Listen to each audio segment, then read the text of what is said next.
for joining us. This is so exciting that we are finally live. Thank you everyone for their participation and waiting today. It's been, we had a little bit of technical difficulties as these things happen in our virtual world, but thank you so much. Yes, yes. Thank you, Stephanie. I'm very happy to be here. Yes, I was just trying to send links around to family and friends.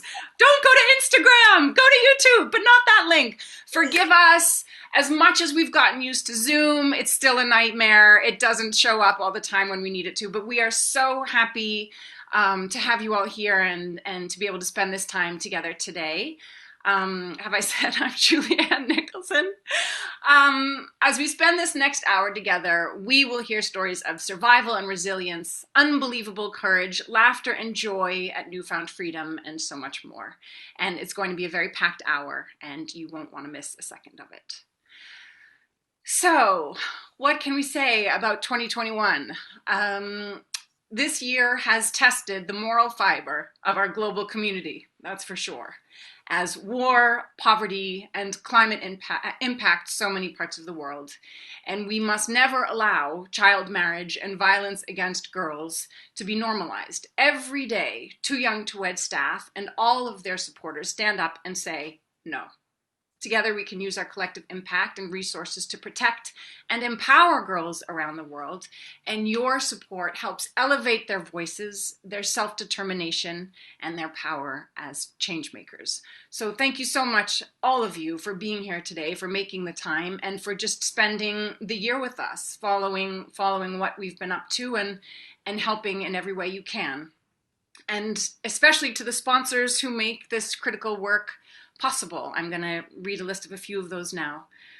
The International Women's Media Foundation, and stay tuned later for a special presentation from Elisa Liz Munoz, IWMF's Executive Director. The Candida Fund, the Isabel Allende Foundation, Stephanie Fried Perenchio, Some of Us, David and Laura Mirage Foundation, Sabrina Mirage Foundation, World of Women, Mary Snyder Johnson. Julianne, your paper. Hi, what paper? This is all ad lib. I remembered all of this, every name. Sabrina Mirage Foundation, World of Women, Mary Snyder Johnson, Every Mother Counts, Carol Ann Blinken Emkes, Mankind is My Business, Canon, John and Jen Chen, Woodland Essence, Photo Shelter, Friends Jean Smart, Kathy Bonk, and Lindsay Adario, and a number of incredibly generous anonymous donors. So girls hold the keys to a healthier, safer, more prosperous world, the world we dream of, yet in times of emergency, it is the girls who bear the burden for all of us. Tens of thousands of girls are married off each day. This is one of the craziest statistics that I have ever read, and the one that grabbed my attention and got me involved with Too Young to Wed, which is every 2 seconds, a girl is forced into marriage against her will somewhere around the world. And Stephanie, can you tell us, what does that look like? What does that look like for the girl? What does that look like for the community? And help us understand how this still happens. Yeah, I mean, it is a shocking statistic. And the thing is that it's happening globally, and it even happens in Western countries, even in the United States, but it really does happen at its worst in times of crisis. And it really exacerbates the cycle of poverty.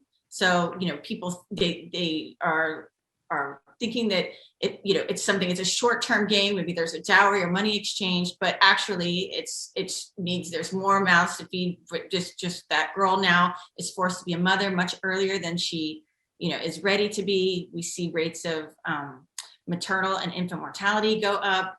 We see, all kinds of just devastating impact on the lives of girls. And then also on their communities. That's the thing. When I've talked to communities around the world, what I find is that girls, communities are much more open to change when they realize it's not just a human rights issue for that one girl. I mean, and not that that's not important, but I think when they realize it's impacting the whole community and holding the whole community down is when they really understand and want to be part of the change. Mm. And then one of the biggest things about Too Young to Wed is education and keeping girls in school, right? Because that's one of the things that protects them from child marriage And as you say, which is a deeply profound human right violation. So how does an education help them? Why is that so important? How does that help break the cycle of poverty? How does that keep them from early marriage, being sold into marriage? Well, one of the things that education does is they are now part of a community of people that are around them and are watching out for them. And often, a lot of times child marriage is happening when there isn't that kind of community there, and the girl doesn't have anyone to turn to ask for help if that's the case, or there's not enough people supporting even the family. And that's what we're seeing in, when you see severe hunger or issues like that. So yeah, I think that, education is definitely, without a doubt, the thing that is the largest preventative factor against child marriage. But there are also so many other things like community sensitization, and we'll talk about that a little bit later. Great. Well, I wanted to tell you all a little bit about how I became involved with Too Young to Wed. I saw a post on National Geographic's Instagram page, and there was a picture of a young woman, a very young woman, girl, nursing her baby, and it stopped me dead in my tracks. And so I read the caption, which directed me to the Too Young to Wed website, and I found out a little bit more about what they were doing. And I have a daughter, so it felt very immediately personal to me. You don't have to have a daughter to have this feel personal, but to read that, it was that statistic that grabbed me. A girl every 2 seconds being married off from ages 5, 9, 10, whatever, any age you can think of. And there was a print sale that Stephanie was having, and so I ordered a few prints. And when I received my beautiful pictures, I love that, by the way, your print sales as a fundraiser. It's such a great idea, and your photos are so unbelievable, and all the other photojournalists that you get involved. I love it. Good presence also. But I had a note from Steph. You wrote to me and you said, "Hi, here's the pictures. This is a little what we do. I'm a fan of your work. Like, if you're ever over here, let's meet and talk." And I happen to be shooting in upstate New York, and we actually met. And Stephanie and her husband Brian, and we had a lovely drink and chat. And I just came away feeling more inspired by ever, and more sort of amazed by this woman and her power. And I wanted to be a part of that. And so Stephanie's photography accolades are countless and impressive. Pulitzer Prize, 3 World Press Photo Awards, UNICEF Photo of the Year Award, just to name a few, not to mention countless humanitarian awards. And for good reason. Her pictures grab you on impact, and they make you want to know more. And as hard as I know the story will be, I don't want to, or I can't look away. And I'm endlessly impressed by Stephanie's consistency and your commitment to the work that you do, and how you take into consideration the big and the small of every picture. And I learn from her. I learn from you every time we speak, and I feel like in you I found someone that I can admire and trust and follow. So I feel very, very grateful to be included in the Too Young to Wed journey. And so without further ado, Stephanie Sinclair. Thank you so much, Julianne. I just, this is such a difficult topic, but I'm always so grateful to be able to have these conversations with you. And Julianne hosted our event last year with me, and the last one we did in person. And so it's just nice because I feel like you have such authenticity and genuine care. And speaking of accolades, congratulations on your Emmy. Well deserved. And that whole show of Mayor of Easttown was just breathtaking, and for me, my favorite show of last year, without a doubt. Thank you. And so I just thought it was amazing. And I just think, and there's so many people who have participated in this event this year and supported us from the show. So thank you so much for that as well. That's very exciting for us. And so, and you'll be hearing from one of them later on. Yeah.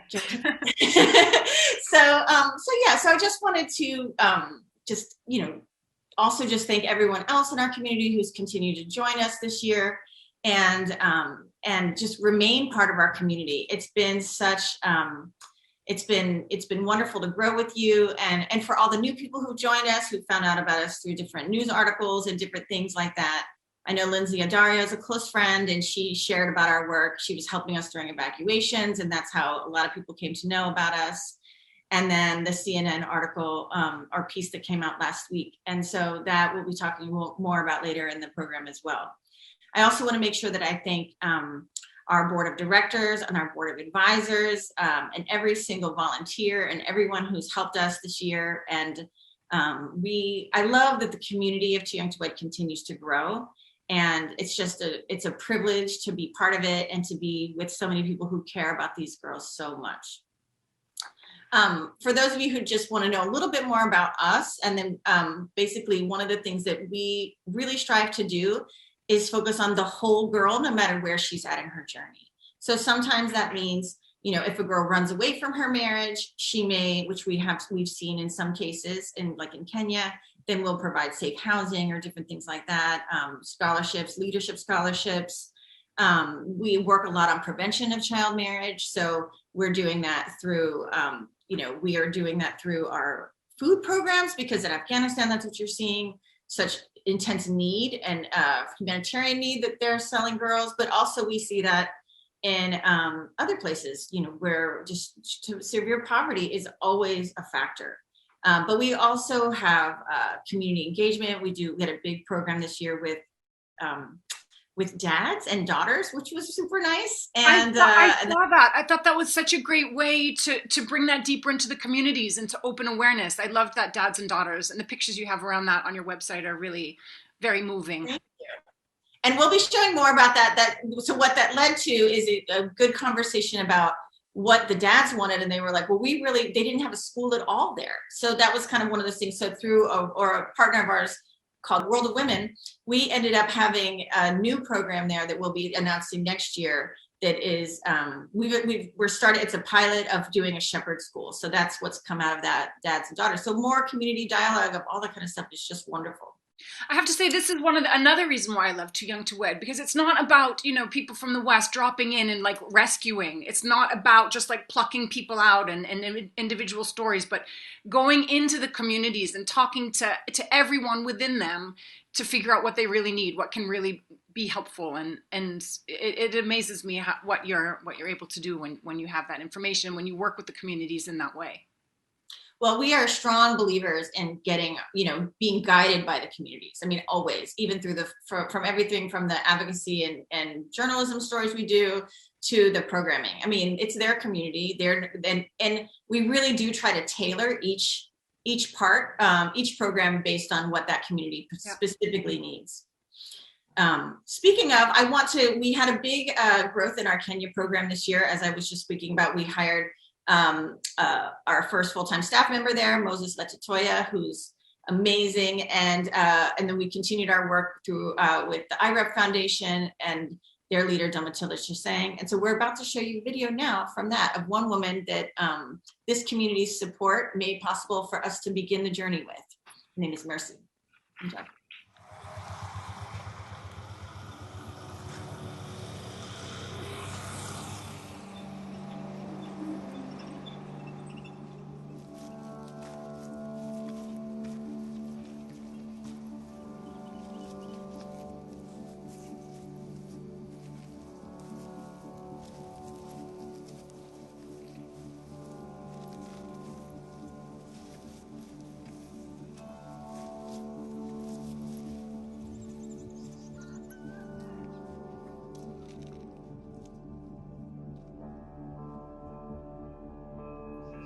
Nimeona maisha yangu yote nimejaribu kuona mtoto wa kike akisoma aweza kukoza maisha yake, ama nyumbani kwao chamtegemea vitu fulani amesoma na wewe ndo anakuja kuondoa shida ya nyumbani.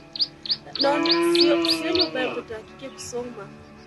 It was on a Thursday morning. I was seated here doing my usual work, and then all of a sudden my secretary ushers in Mercy. I didn't know what to make out of it, and it wasn't like a normal visit from someone who is actually like physically challenged and someone as young as Mercy. So I welcomed her, and we started talking. And then there was this beam in her eyes that she was actually looking for a vacancy in Form 1.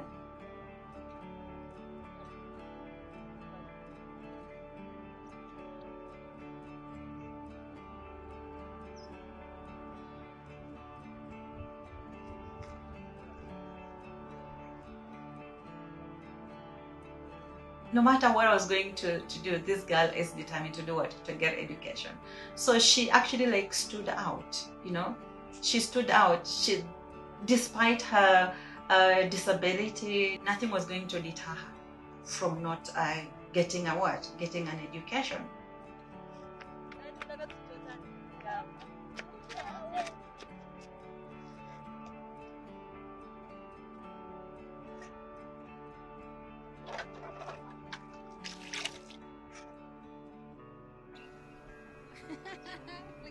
Kweli kwa mimi kupenda kwangu ndio nimeona tu Masi arudi shule. Nilitaka tu Masi hata ile asijidharau, hata marafiki wasimdharau, kwa sababu unaona hata wengine marafiki pia wanaona ana uwezo, ama hata yeye mwenyewe anajiona kumbe mimi sifai kwa sababu mimi ni mlemavu. So nikaona tu Masi arudi shule, hata majirani naye waone tu kumbe tu mlemavu anaweza akasoma na akaweza, hata wale wengine wapate kuona kumbe tu kuna tukisoma kumbe tutaweza, kumbe tutafaulu. So nikaona tu Masi tu arudi shule ndio hata aende tu, hata maisha yake ikuje sawa, hata nikidhani hata maisha yangu atakuja kunibadilisha naye. A girl like Masi, with all the challenges that she has endured, I was moved by the fact that she could still afford to put a smile on her face. I find her story very remarkable. So I think Masi will become one very powerful woman in this community. Kurudi shule tena wenzangu, so watu wenye waliniacha wako mbele yangu, naweza kuniambia umeripisi ungekaa tu, nikasema siwezi, ndajikaza tu mpaka mwisho wangu. Nikaendelea tu, wenzangu kaniachanga tu, nikazidi tu kujipa moyo. Wenzangu wameniacha, wengi klasi yetu wengine wasema hata unaibu kukaa na watoto wa class, kasema sikupenda kwangu. Masi's future is a promising one. When you have that kind of determination, that kind of boldness, that kind of go-getter kind of attitude, then there's a whole world for Masi out there.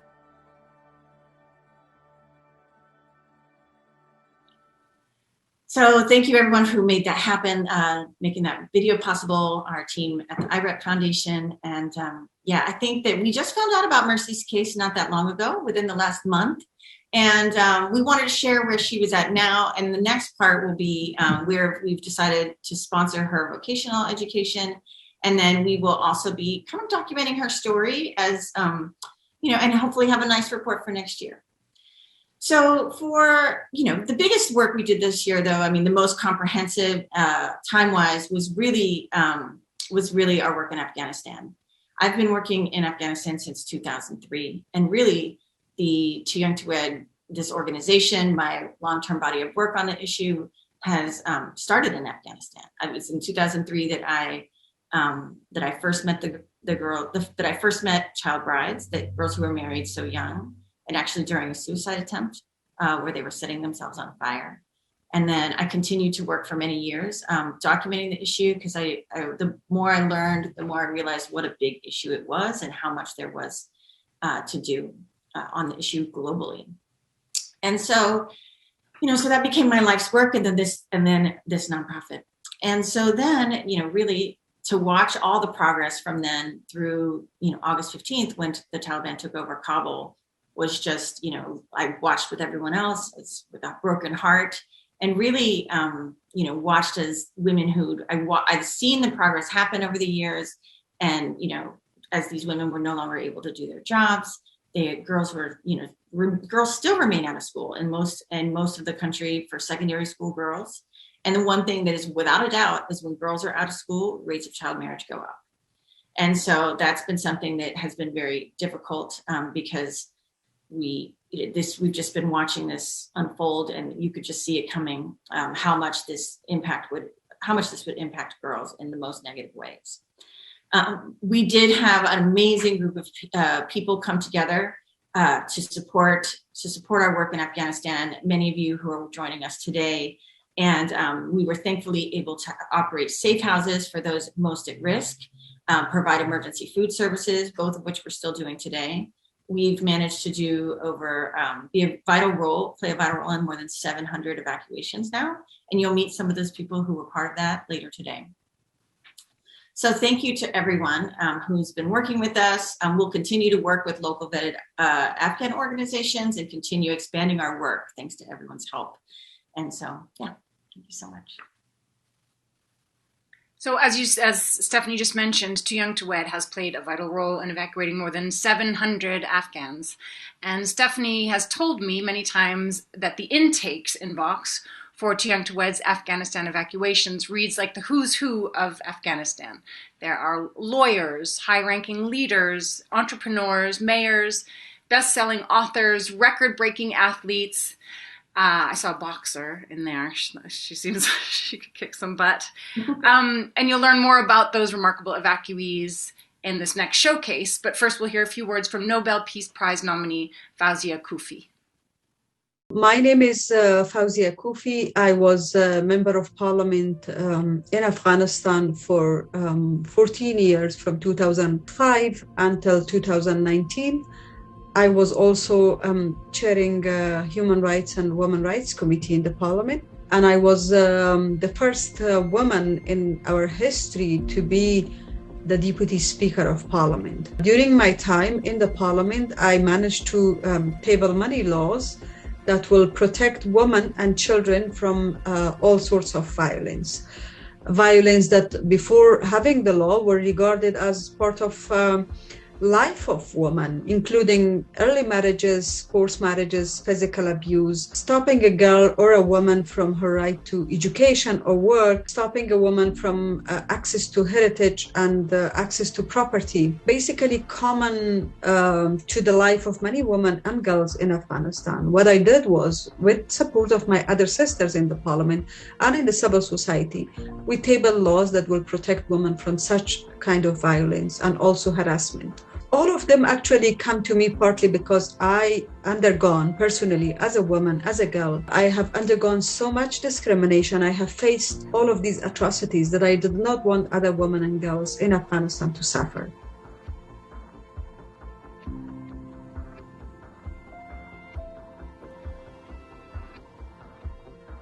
I think after the very unexpected fall and collapse of our institutions and everything that we have strived for and we have fought for in the past 20 years so much, for many of us it was actually personal. For me especially, and for many women, it was personal to see everything that they have contributed so much, their time, their energy and their blood, fall apart like a sand castle in front of their eyes. But it was the fact that for most of us, the sense of being a human and free was taken away from us. You are living in a country that you are not regarded as a first-class citizen. You are regarded as a second and even nobody. And that feeling, when you're alive, when you're able to breathe, but you are not able to exercise your rights, from going to school to going to work to being able to walk in the streets as a human being without the fear of being beaten up. But the fact that our identity as a woman was taken away, we were oppressed to stay and look the beauties of the world from a small window of our houses. That is a feeling that made all of us, and most of us actually, to leave the country that we loved so much. It was not a choice. Some of these women are lucky that they managed to get out. Hopefully they will be able to integrate to a better society, contribute in their new communities, but nothing will never actually replace your home, your house, your country. The visions and the dreams that most of us had for our country, for the future of our children, for the future of our country, to leave everything like that was not easy, but it was not a choice. It was something that was imposed to us. They were highly achieved women and men. They were able to contribute. They were giving away so much. They were proud of what they were able to do. They were leaders in, be it judiciary, politics, economic, whatever they were doing, they were leaders in their community. I think we all have to really help these women get together and draw a political or even a social roadmap for next steps, because I know everybody is now focusing on humanitarian crisis in Afghanistan, which is something we need to immediately address, but this is not the whole story. I think we need to really mobilize. International community should give a chance for them to mobilize themselves and use their capacity so that they do not, kind of melt part of these asylum processes, and for them to be able to connect to their country and amplify the voices of those women who are in Afghanistan, the voices of those civic activists who are in Afghanistan. We need to amplify those voices. We need to make their voices that are unheard be heard by policymakers and make a difference, because my concern is that sooner or later Afghanistan will be washed from the headlines of the media. I hope that by giving a platform for these women leaders who are shattered all over the world, by mobilizing them, we are able to still be relevant to our country, make a change. I also want to thank Ms. Fawzia Kufi for doing that interview for us and kind of sharing her story and the story of Afghan women during this really difficult time. She's also just agreed to be part of our advisory board at Too Young to Wed, and we are incredibly honored for that. So thank you so much.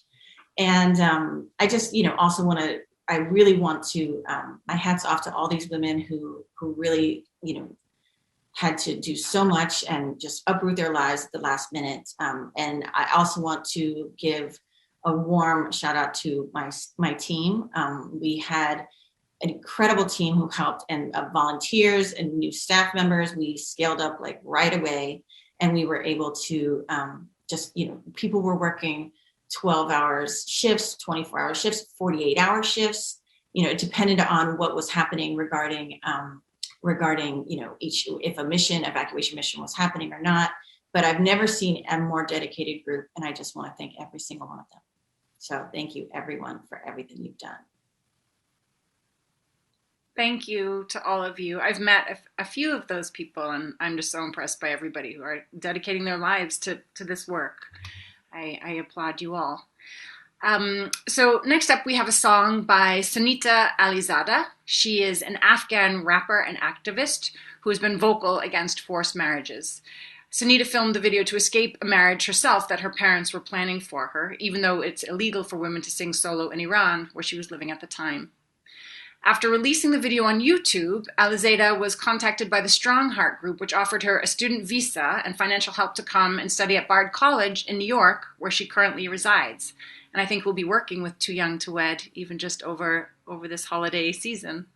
In 2015, she was listed as one of BBC's 100 women. And here's her video. My name is Sunita Alizada. I'm a rapper from Afghanistan. I use music as a tool to help end child marriage, to empower young women, to talk about children's rights, immigration, and other issues that are very close to my heart. Soon you will hear one of my rap songs called Daughters for Sale.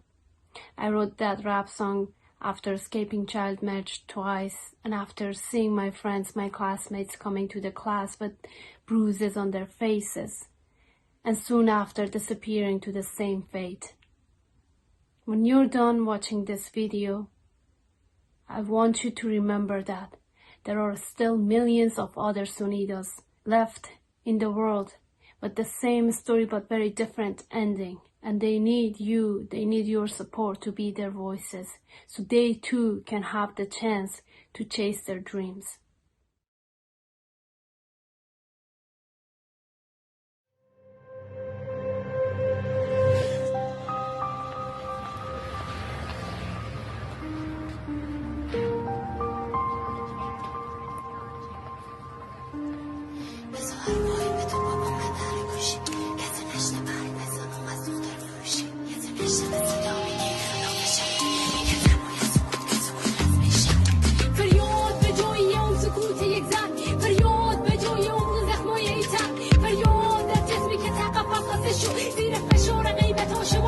دشو به 15 سنده از شهر هراتون جنم برو مادر خواسته گریمه گیجو ماتو من زیاده ما رسل ازدواج دختر با خودی پوشم بدون حق انتخاب آله وقت پیدا به خارج آبرونه اگه پولی شر بده دختر مال اونه اگه میفهمیدون به خارج بر حساب میکنیم اگه میفهمیدون لقمه ها بر حساب میکنیم با شکم گرستم سفره برمیگشو یا که تمام قضا خوشمان برمدشو مثل کل دخترام هم تخونه بندیو هم چشم خانواده اون بر تو گوزفند لندیو که هردم تاکید میکنه که وقت فروش بره آدم هم به خدایی هم چشم گوش بره کجا دیدیم گوزفند از کشتن خوشاکی باشه کجا دیدیم گوزفند اینقدر احساساتی باشه به خدا نمیتونم از شما دور باشم هیچ وقت شما نمیفروشم حتی میتور باشم ولی شما آخه چی بگم بفهمم بر به دنیا آورده واقعا چی بگم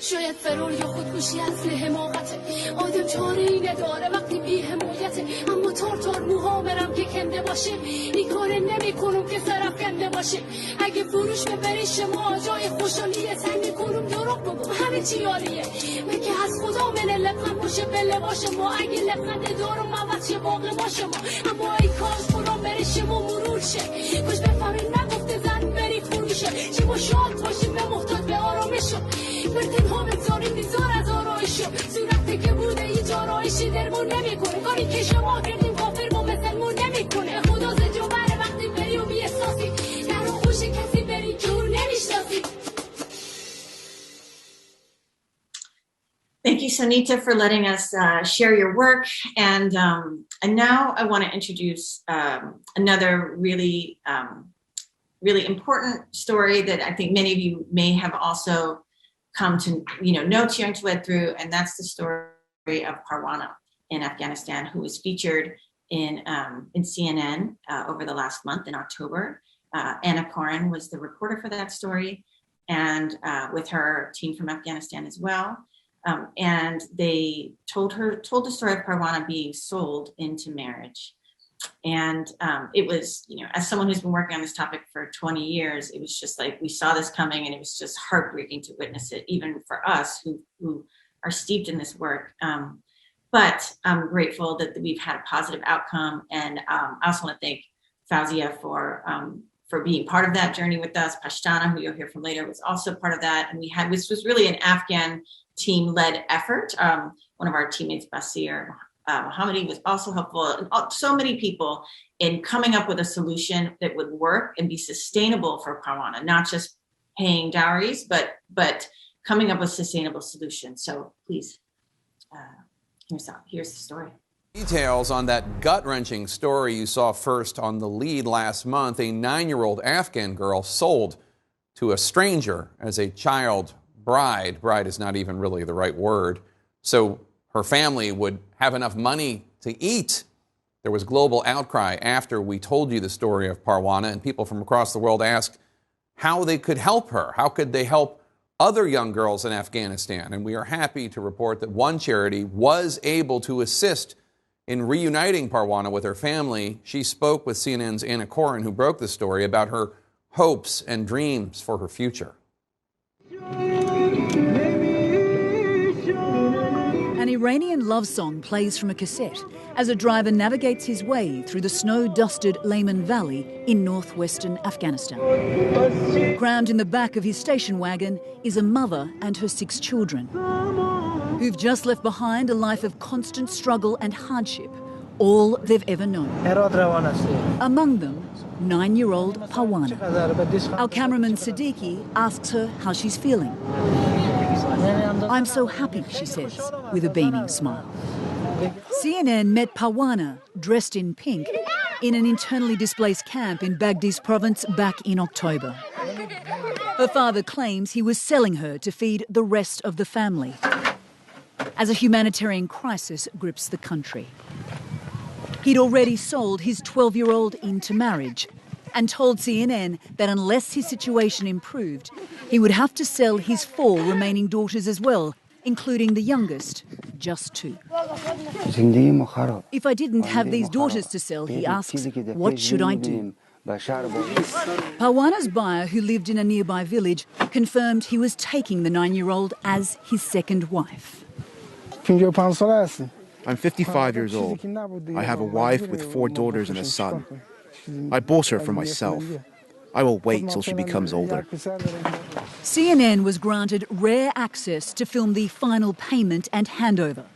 The buyer asked for it to take place at a house in his village and not the camp for security reasons. He paid a total of 200,000 Afghanis, just over $2,000 for Pawana, in land, sheep and cash. This is your bride, please take care of her, says Pawana's father.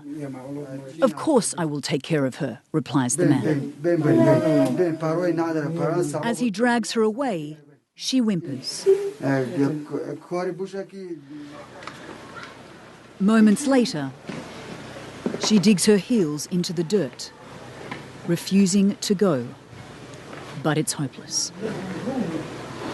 CNN's story caused an outcry. Now in a distressing story out of Afghanistan showing the harsh. The network was inundated with offers of help from the public, aid organisations and NGOs wanting to assist Pawana and the other girls featured in our story. The US-based charity Too Young to Wed took the lead. Its founding executive director, Stephanie Sinclair, has been working to end child marriage and help vulnerable girls around the world for almost 20 years. She says the perfect storm is brewing in Afghanistan, and it's the girls that are suffering. I know these stories are difficult to watch and they're difficult to do, and they bring around a lot of concern, but at the same time, we need to keep people understanding that this is happening. We need to keep ringing the alarm bell. Understand these are real girls and real lives, and they can be changed. Within Baghdis province, there was widespread backlash towards Pawana's father and the buyer after our story went to air, with claims they'd brought shame on the community. Even the Taliban told CNN the practice is forbidden. I request everyone not to sell their children. Child marriage is not a good thing, and we condemn it. Women's rights activist and US citizen Mahbouba Siraj, who chose to stay in Kabul after the Taliban swept to power in August to run her women's shelter, says Pawana's case is just the tip of the iceberg. There is a lot of misery, there is a lot of mistreatment, there is a lot of abuse is involved in these things. And it will keep on happening with the hunger, with the winter, with poverty. As a result of the controversy caused by the story and intervention from the charity, Pawana was allowed to return home after almost 2 weeks with the buyer's family. Since Pawana has been rescued, I'm very happy for that, says Pawana's father. He admitted to CNN that under duress from the community and some local media outlets, he changed his story out of embarrassment for what he had done and apologised. The buyer is unreachable for comment, but the debt is still outstanding. Too Young to Wed then organised to have Pawana, her mother and siblings removed from the camp with the father's permission. Their 4-hour journey to neighbouring Herat province was broken up with some childhood fun. Before arriving at the motel. For children who've only ever lived in a tent, the novelty of being warm, fed and safe wasn't wearing off. They rescued me. They've given me a new life, says Pawana. I thank the charity for helping me. A few days later, they moved into the safe house. Pawana's mother, 27-year-old Reza Gul, has never lived in a house. She was sold into marriage at 13 and has since had 7 children, 6 of whom were girls. Most days in the camp, she would beg for food, and often her family would go to sleep hungry. Now all she wants is to give her children a better life. I have a dream, a wish they go to school and start an education, she says. I have a lot of wishes for them. Too Young to Wed has already begun distributing aid to Parwana's impoverished camp, among others. While the small charity is prepared to bridge the gap, they're calling on the large aid organisations to step up. These are communities that have relied on international aid for the last 20 years. And so with a lot of that aid stopping, these people didn't stop needing support. We can't let them pay the price because ultimately girls always pay the biggest price. So thank you to all for who made that happen. And watching that video again myself, I just love watching them play in the snow and jump on the beds. It's really, that's what kids should be doing. And it's really nice to see that. So I also wanted to let you know that we were really, really fortunate to have our team continue to mobilize, and all the girls that were mentioned at risk in the CNN article are now safe. So there's Mago's family. I think she was 10, right? And she was also, they had to deal with her, the debt and things like that the dad owed, but that's all starting to be worked out. There were 2 girls that were for sale. And we've ended up providing families food to about 28 families, and we're working now on doing a needs assessment and surveys to find out who are the most at risk in these 2 areas of Afghanistan and in these camps, and then working with our local partners to increase and scale that program so we can prevent child marriages instead of having to respond with going to negotiate afterwards and trying to keep them, return them to safety. We were so lucky to be featured on CNN like that. I think when you put on you see a specific face, you hear someone's name, it just makes it all the more real. Sadly, there are countless Parwanas in Afghanistan and around the world. I also wanted to add a thank you to the Aleph Institute. They made the connection with Anna from Anna Corn from CNN introduced us, and we've been working with them on some evacuations, and so I think it's all been about networking and everyone doing kind of their part, and that's how we have change, right? When everyone does, we don't all do the same thing, but when everyone does what they can do best. As you say, thankfully there are many local heroes who have stepped in to pick up the pieces, and we get to introduce everyone to some of them today. Right now, we're going to hear from Pashtana Durrani. She's the co-founder of Learn Afghanistan and the Malala Fund champion. Pashtana is an Afghan teacher who's been organizing secret classes for girls in science, technology, engineering, and math. And Too Young to Wed is partnering with Learn to provide digital education to over 60 girls for the next 6 months through teaching materials and lesson plans that can be accessed offline. Learn has also begun using Android tablets loaded with the Rumi app to offer education in 5 different community schools in Kandahar and soon Kabul as well. As most schools are now closed in Afghanistan's secondary school girls, most of the schools are closed for secondary school girls. And so Learn's focus on digital learning is more important than ever. And here now is Pashtana. So girls come to school with all their dreams intact in their backpacks, and they are wearing their hijabs. And for me, it's very, very near to my heart, the fact that they still showed up. They showed up when the country was failing. The country is still failing. They showed up when the whole world failed them. We can talk all we want, but it's the girls who are showing up. It's the numbers that are going up. So we need to focus on the brighter side of the things, that we can reach more students now. We can reach more students more easily, more feasibly, and the accessibility rate is much more higher now.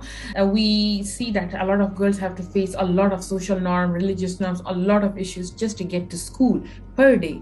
And I think technology solves a lot of it, if provided with the right kind of technology, because there is technology that we have been using which is offline, and girls can use it in rural areas. There's technology that we give in online classes, and it shows us the increase and the progress of girls' education. And the schools will continue, and we will expand no matter what. This empowers girls in many ways. They get connected with the world, they have some physical stability, they get to know all these platforms, but at the same time they have a community of girls who will be actually reaching out to each other and helping each other, and that's what sisterhood stands for. So Too Young to Wed and Learn came up with this collaboration because Too Young to Wed believes in women empowerment, but also on their physical stability, while at Learn we believe that a girl becomes an important part of the society when she starts earning, because people respect men because they earn. And Too Young to Wed and Learn came into collaboration to launch a new school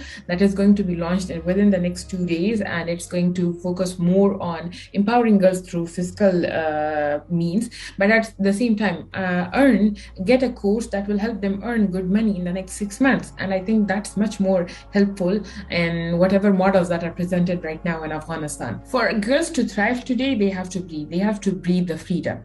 That's the most important thing. It's nothing Western, it's nothing feminist agenda, it's simply a human right to be able to socialize, to be able to mobilize, to be able to assemble, to be able to go to school. And for us to do that and for women to thrive, they need to have that. You need to have the right to mobility, to education, to work rights in order for women to thrive, but also for Afghanistan to thrive in the long term. It's so nice to hear about Pashtana's experience from herself in this video. I love when she says how when the whole world failed these girls, how they continued to show up with their dreams in their backpacks. I thought that was so moving, the sort of resilience of these girls just continuing to show up. And I think it's so interesting that they're getting an opportunity to learn more about these skills which will help them make money in coding, in STEM. It's not just manual, and it broadens, it opens the whole world up for them. It's very exciting. No, I agree. I think it's a brilliant program, and that's why we immediately supported it when we found out about it. And the good news is Parwana, in the video about her, she talks about, well, when am I going to school? And so I think she's going to actually join this program. So amazing. So really, really fun.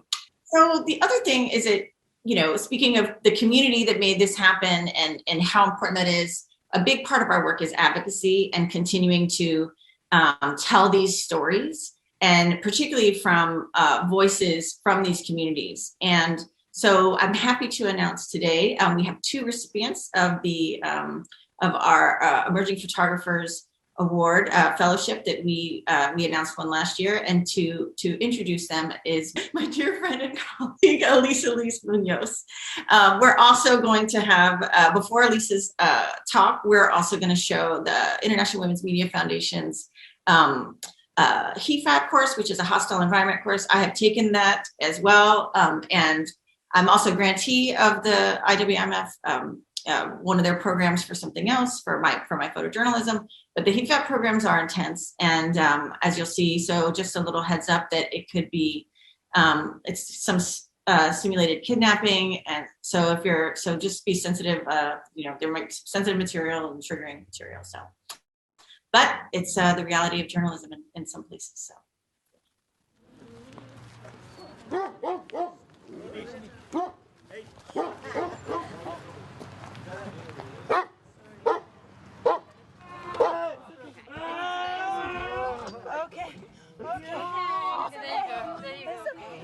Can you hear me? You know what it is, Amanda? Take 2 deep breaths, yeah. Try and calm yourself down. And while you're taking those 2 deep breaths, just think, okay, what have I got here?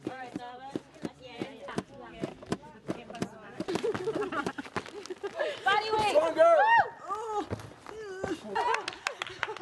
Seeing fellow women kick ass quite literally during the self-defense and hearing them cheer you on and all of that is amazing. Stop.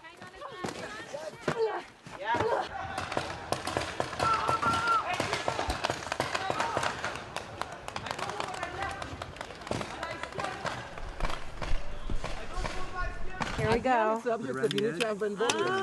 and you just keep pushing it that one.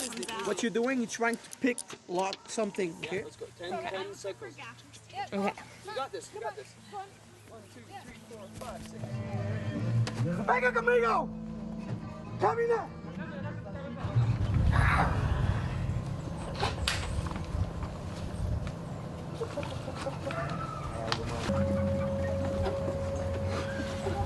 The whole time that I've been here, I've been thinking to myself, how useful all of this would have been before I went to Afghanistan.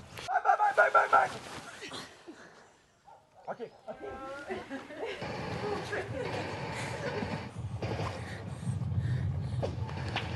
Hopefully I'll never have to use anything I learned here, but if I do, I have the visual in my head of having gotten out of it at least once before, which gives you hope if you're in a bad scenario.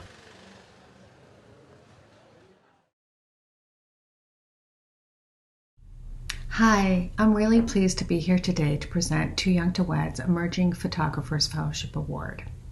In a scenario that would have been unimaginable before August, we have watched with agony the unfolding of the most dramatic rollback in women and girls' rights of the last 50 years.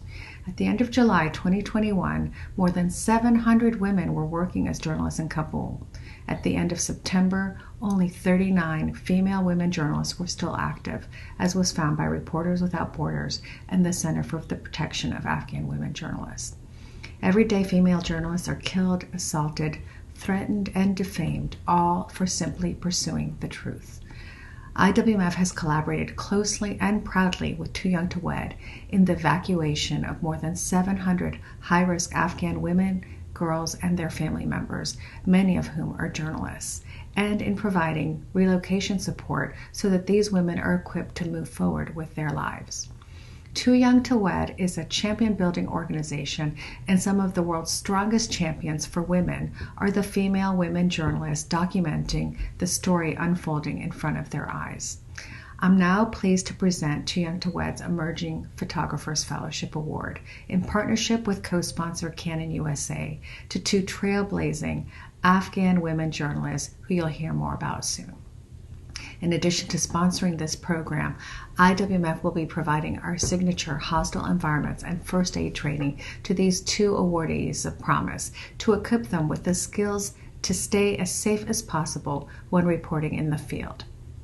Too Young to Wed's Emerging Photographers Fellowship Program supports emerging local photographers whose original reporting covers issues of gender-based violence against women and girls.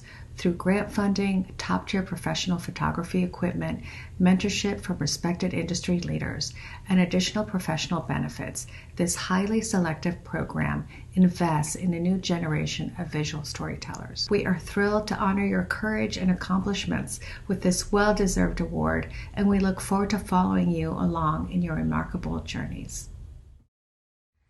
سلام، محبوبه هزاره هستم، عکاس و ژورنالیست. اهل افغانستان هستم و مدت 2 سال میشه که در آمریکا زندگی میکنم. در افغانستان کار عکاسی را پیش میبردم و بیشتر سوژه هایی که روش کار میکردم زنان و اطفال افغانستان بود. بعضی از کارایم در رسانه‌های خارجی نمایش خورده، از جمله هافینگتون پست و واشنگتن پست، و اینکه در افغانستان بیشتر در رسانه‌های داخلی کار کردم در بخش عکاسی و ویدیوگرافی. خیلی خوشحال هستم که برنده این برنامه شدم، در این برنامه شامل شدم تا از طریق این برنامه بتونم صدای زنان افغان باشم و بتونم زنان قدرتمندی که در افغانستان هستن، در جامعه مرد سالارانه کار میکنن و فعالیت میکنن و مخصوصا در حالی که در شرایط کنونی که طالبان آمدن، تا بتونم به اونا کمک کنم و صدای اونا باشم. و بسیار زیاد خوش هستم و همچنین تشکری میکنم از TYTW و از کنون و همچنین IWMF که این شرایط برای ما عکاسان افغانستانی مساعد کردن تا بتونیم که به زنان افغانستان کمک کنیم و صدای اونا باشیم تا بتونیم صدای اونا را انعکاس بدیم به دنیا. امیدوار هستم که بتونم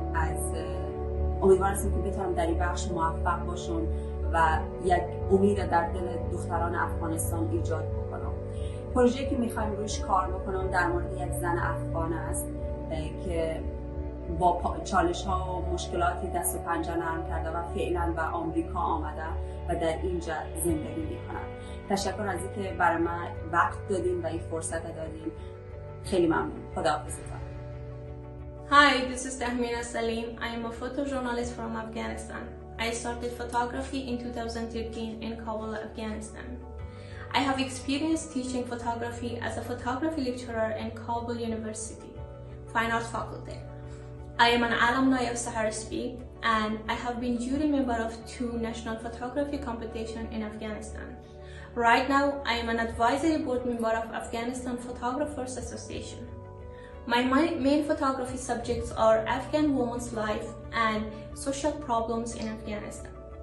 As an Afghan female photographer, it has been always important for me to capture Afghan women's life, but from a different perspective and a positive point of view.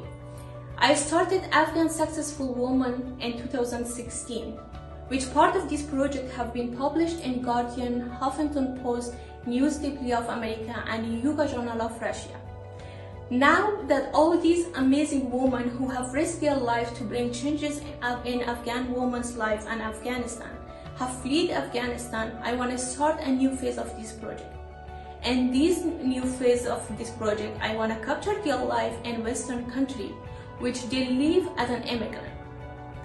I would like to thank Too Young to Wait, Canon and IWMF for this great opportunity that they offer to me. It's an honor for me that once again I can raise Afghan women's voice, and as an Afghan photographer I can fulfill my responsibility regarding my country and all Afghan brave women. Thank you.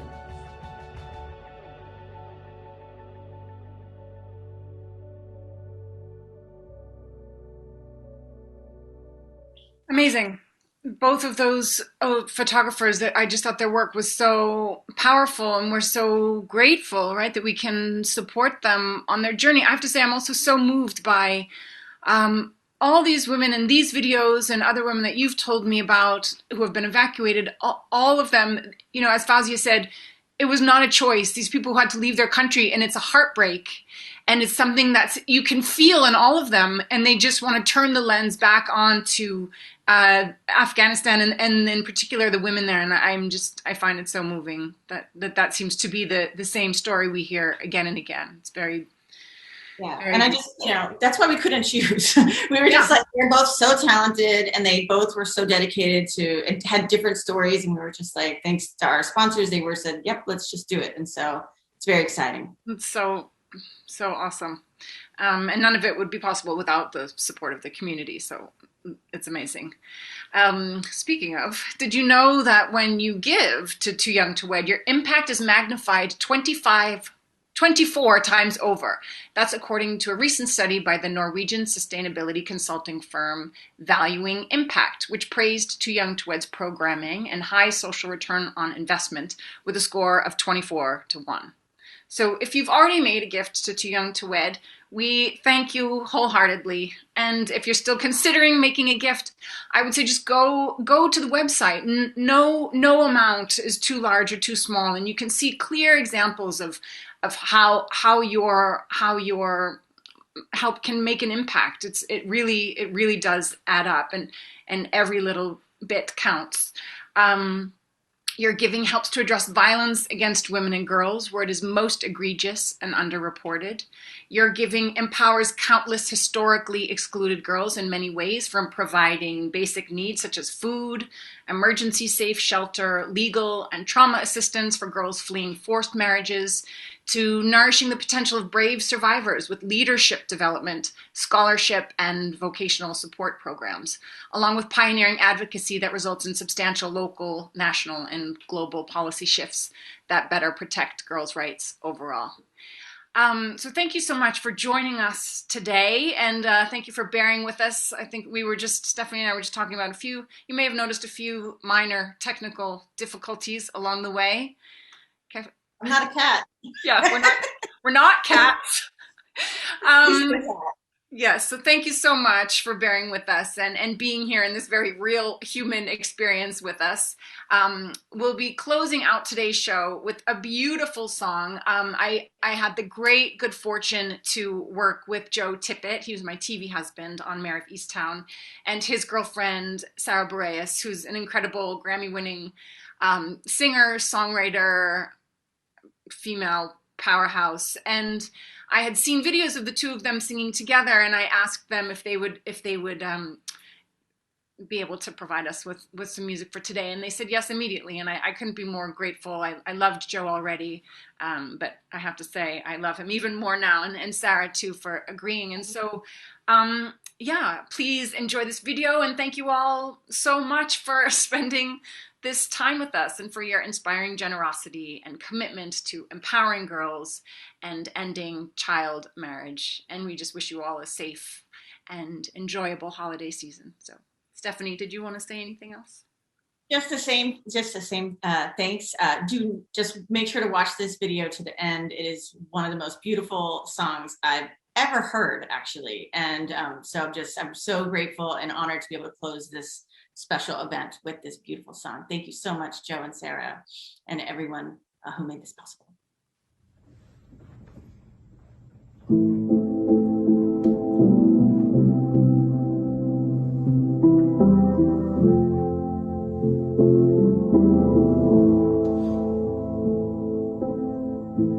This is my winter song to you.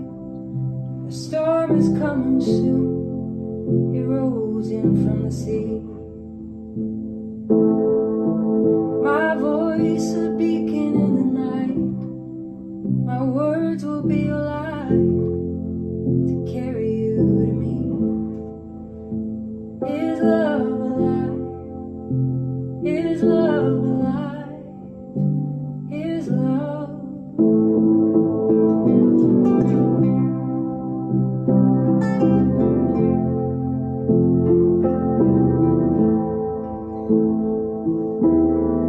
They say that things just cannot grow beneath the winter snow, so I have been told. They say we're buried far, just like a distant star simply cannot hold. Is love alive? Is love alive? Is love alive?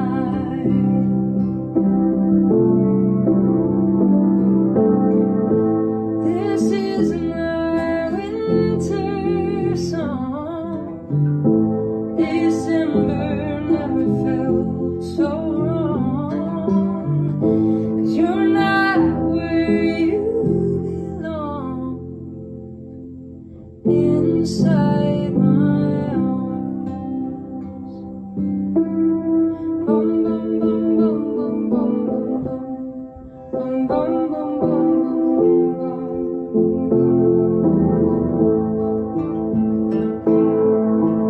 I still believe in summer days. Seasons always change and life will find a way. I'll be your harvest or light and send it out tonight so we can start again. Is love alive? Is love alive? Is love alive?